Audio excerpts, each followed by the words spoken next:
Allahu Akbar. On descend les mains. Alors on met les mains où? Je les mets là, je les mets là, je les lâche. Il y a deux choses. Il y a ce qu'on appelle as-sadl et ce qu'on appelle al-qabd, c'est-à-dire le fait de tenir les mains.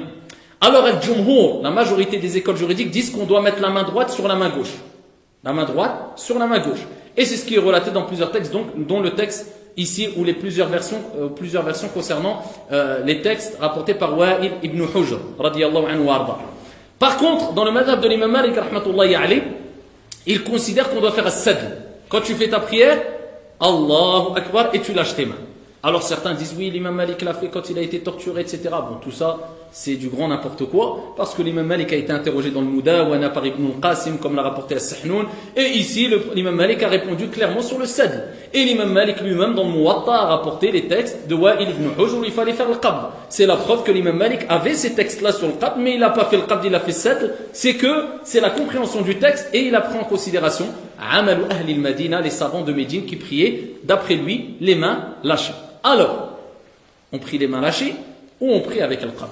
Il faut savoir que l'imam Malik a été interrogé par Ibn al-Qasim dans le Mudawwana, le livre de référence, où il a interrogé l'imam Malik sur plusieurs questions.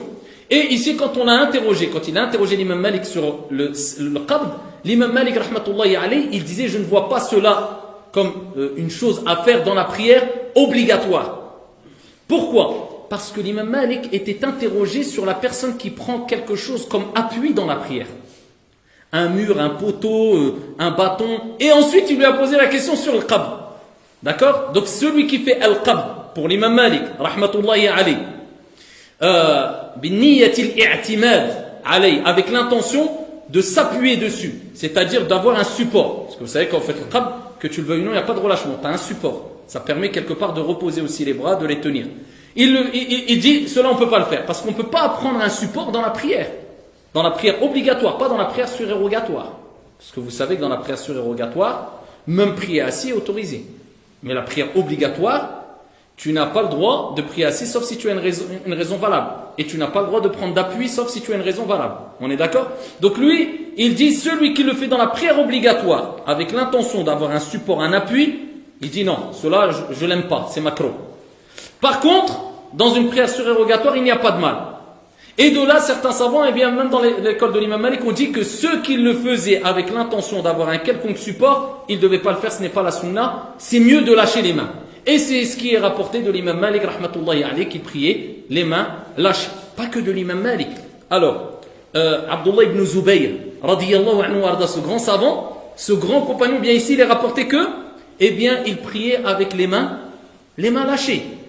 L'imam Ahmad, rahmatullahi alayh, l'imam Ahmad ibn Hanbal, il y a une version, sa parole à lui, pas dans le madhab. La parole de l'imam Ahmad, il y a deux paroles. Il dit de mettre la main droite sur la main gauche, tahta surra, al-hanabila, tahta surra, en dessous le nombril, ou bien al-irsal, de lâcher les mains. L'imam Ahmad. L'imam al-Shafi'i, eh bien, il dit la main droite sur la main gauche, fawqa surra, au-dessus du nombril. Al-madhab al-maliki, soyez as-sadl, et ça, c'est bon.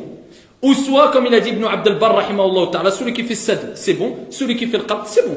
Donc dire que c'est une bid'a de l'imam Malik muqtadi'. On arrête tout là alors. Donc ici, sadl, c'est bon. Et dans le madhab de l'imam Malik, ceux qui considèrent al-qabd, eh bien ils disent la main droite sur la main gauche, fawqa surra tahta as-sadr. Au-dessus du nombril et sous la poitrine.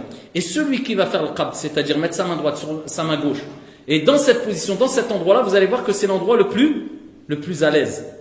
Contrairement à si on lève jusqu'à la poitrine. Des gens, ils sont comme ça. Et ils sont compressés. On a dit que la prière, elle est accompagnée de douceur, de facilité. Donc ici, c'est la position qui est rapportée chez Al-Jumhur. La majorité des savants, c'est la main droite sur la main gauche, au-dessus du nombril et en dessous de la poitrine. Par contre, suivez bien, la position des mains, c'est sunnah, c'est obligatoire ou c'est mandoub? C'est mandoub. Et c'est sur ça que certaines personnes parlent depuis des années. Oui, mais ta main, mubtadi', bid'a, pas bid'a. C'est même pas sunnah. C'est-à-dire c'est recommandé sans insistance. Celui qui prie comme ça ou comme ça, il n'y a pas de mal. Là, je vous parle d'une chose qui n'est même pas une sunnah recommandée ou fortement recommandée. Là, on parle des mandoubat.